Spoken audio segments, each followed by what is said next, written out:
শুভেচ্ছা ও অভিনন্দন যারা এই ভিডিওটি দেখছেন ও শুনছেন। আমি ডক্টর বি এম রাজ্জাক। দীর্ঘ ১৯ বছর যাবৎ দেশ ও বিদেশে শিক্ষাগত পেশায় নিয়োজিত। বর্তমানে লন্ডনে গ্রিনিচ বিশ্ববিদ্যালয়ে সহকারী অধ্যাপক হিসাবে কর্মরত। আমি শিক্ষাগত পেশার সাথে বিভিন্ন গবেষণায় জড়িত। ইতিমধ্যে আমার গবেষণাধর্মী ২ টি গ্রন্থ প্রকাশিত হয়েছে। এছাড়াও বেশ কয়েকটি আর্টিকেল যুক্তরাজ্যের অত্যন্ত স্বনামধন্য জার্নালে প্রকাশিত হয়েছে। বেশ কিছুদিন ধরে আমি মানুষের কর্মকাণ্ড ও কর্মফল, তার সাথে প্রকৃতির অবস্থান নিয়ে গবেষণা করছি এবং একটি নতুন থিওরি উন্নয়ন করতে সক্ষম হয়েছি। আমি এই থিওরিটির নাম দিয়েছি প্রকৃতির নিয়মের পঞ্চম পথচক্র, the cycle of law of nature. এই থিওরিটি আপনি দেখে এবং আমার এই ভিডিওটি শুনে যদি আপনার কোনো উপকার হয় বা উপকারে আসে, নিজেকে অত্যন্ত ধন্য মনে করব। কোনো ভুল ত্রুটি হলে ক্ষমা সুন্দর চোখে দেখবেন। আমি আগে বলেছি প্রকৃতির ৫ পথ চক্র। এখানে ৫ টি পয়ের ব্যবহার আমাদের জীবনের সাথে আমি তুলনা করছি।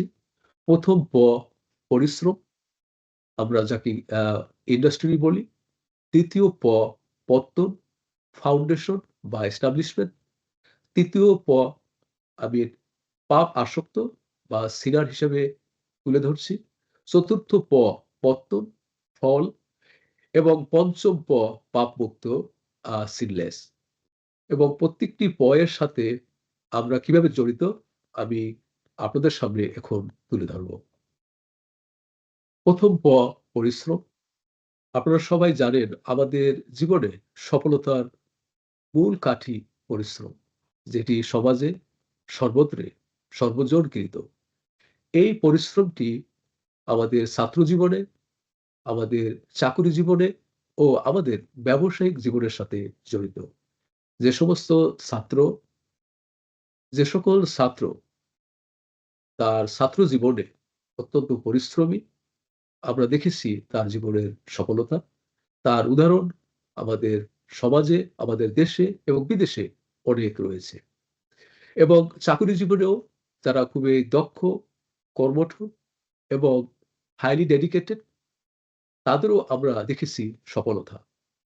এবং ব্যবসায়িক জীবনেও যে সকল ব্যবসায়ী পরিশ্রম করেছেন এবং তার ব্যবসা আমরা অনেক উন্নতি দেখেছি। সো পরিশ্রমের সাথে আমাদের জীবনের যে ২য় ধাপ, আমি সেই ধাপকে পত্তন বা ফাউন্ডেশন হিসেবে তুলনা করছি। আমরা এই পত্তনকে আ বিভিন্নভাবে তুলে ধরতে সক্ষম হয়েছি। যেমন প্রত্যাশিত চাকুরি, আপনার জীবনে আশা ছিল সরকারি চাকরি, আপনি সেটা পেয়েছেন। ফার্স্ট ক্লাস অফিসার হওয়ার প্রত্যাশা ছিল, আপনি সেটা পেয়েছেন। কোনো বেসরকারি অথবা মাল্টিন্যাশনাল কোম্পানিতে অথবা দেশ বা বিদেশে কোনো চাকরির প্রত্যাশা ছিল, আপনি সেটি অর্জন করেছেন। বিকজ আপনার এর সাথে পরিশ্রম জড়িত ছিল। ঠিক তেমনিভাবে আপনার আ ব্যব আ ব্যবসায় উন্নতি এবং বিনিয়োগে লাভ। বিকজ আপনি পরিশ্রমী ছিলেন, আপনার ব্যবসা উন্নতি হয়েছে এবং আপনার বিনিয়োগেও অনেক লাভবান হয়েছেন। বিকজ এর সাথে পরিশ্রমটি জড়িত ছিল। পত্তন ধাপটিকে আমরা অত্যন্ত ঝুঁকিপূর্ণ ধাপ মনে করি। কারণ যখন কোনো মানুষ এস্টাবলিশমেন্ট হয়, তখন আ তার অনেক শুভাকাঙ্ক্ষী তাকে ঘিরে রাখে। অনেক সময় কোনো জিনিস প্রত্যাশা আপনি করেন বা না করেন, আপনি নিমিষেই পেয়ে যান। যার ফলে আপনার যে আগের যে পরিশ্রম, যে সততা, সেটা অনেকটা বিঘ্ন ঘটাতে পারে। এবং সে কারণেই পরবর্তী যে ধাপ, সেটাকে আমরা পাপ আসক্ত ধাপ হিসাবে তুলে ধরছি। আপনি দেখতে পাবেন এই ধাপে মানুষের অসীম চাহিদা, আ অঢেল সম্পদ গড়া, অসৎ জীবনযাপন করা। আপনারা অবশ্যই জানেন, যখন একজন মানুষ কোনো অনৈতিক কর্মকাণ্ড ও ভুল কর্মকাণ্ডের সাথে জড়িত, তখনই সেটাকে আমরা পাপ আসক্ত বলে থাকি। আমাদের ধর্মে মুসলিম, হিন্দু ও অন্যান্য ধর্মে পাপ এবং পাপ আসক্ত কিভাবে হয় তার ব্যাখ্যা, উদাহরণ দেয়া আছে। অবশ্যই আপনারা সেটি জানেন। তো এই প্রত্যেকটি ধাপ, যেখানে আমি ১ম এ পরিশ্রম, পত্তন এবং পাপ আসক্ত, প্রত্যেকটি স্তরে প্রকৃতি আছে এবং প্রকৃতি অবস্থান করছে। যখন আপনি পরিশ্রমী হচ্ছেন, প্রকৃতি আপনাকে প্রতিদান হিসাবে আপনার পত্তন দিয়েছে। এবং যখন আপনার পত্তন দিয়েছেন, তখন আপনি যে আবার পাপ আসক্ত হয়েছেন, সেখানেও কিন্তু প্রকৃতি অবস্থান করছে। কিন্তু প্রকৃতি সবসময় ইমিডিয়েট কোনো অ্যাকশন দেয় না। প্রকৃতি অত্যন্ত আ ধৈর্যশীল। ধৈর্যের সাথে তিনি তার পদক্ষেপগুলো নিয়ে থাকেন। এবং যখন একজন মানুষ পাপ আসক্ত হয়ে যায়, তার বর্তমান যে সম্পদ, যে বাড়ি, যে গাড়ি রয়েছে, তাতে যদি সে সন্তুষ্ট না হয়ে অসীম চাহিদা, অনেকগুলো বাড়ি, অনেকগুলো গাড়ি, অনেক সম্পদের মালিক হতে চায়, তখন তিনি বিভিন্ন কর্মকাণ্ড করে থাকেন, যেটি সীমানা লঙ্ঘনের শামিল। যখনই সীমানা লঙ্ঘনের শামিল, তখন প্রকৃতি এসে হাজির হয় এবং প্রকৃতি তার অ্যাকশন বা পদক্ষেপ নিতে বাধ্য হয়। এবং সেই বাধ্য হওয়ার কারণে ৪র্থ ইজ এ পতন, চাকুরি হারানো। হঠাৎ করে তার চাকুরি চলে গিয়েছে, চাকরি হারিয়ে ফেলেছে। ব্যবসায়ে আগে অনেক উন্নতি ছিল, হঠাৎ করে ব্যবসায়ে অবনতি। বিনিয়োগ ছিল, বিনিয়োগ আগে লাভ হতো, হঠাৎ করে বিনিয়োগে ক্ষতি আমরা দেখতে পাচ্ছি। এটা দ্বারা প্রমাণ করে প্রকৃতি তার প্রতি কোনো অ্যাকশন বা কোনো পদক্ষেপ নিয়েছে। আমরা কোনো ব্যক্তি বা কোনো প্রতিষ্ঠানকে এখানে কোনো উদাহরণ হিসেবে তুলে ধরতে চাই না।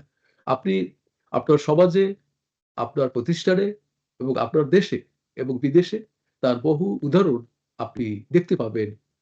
কেউ চাকরি হারিয়েছে, কেউ তার ব্যবসা প্রতিষ্ঠান বন্ধ করে দিয়েছে।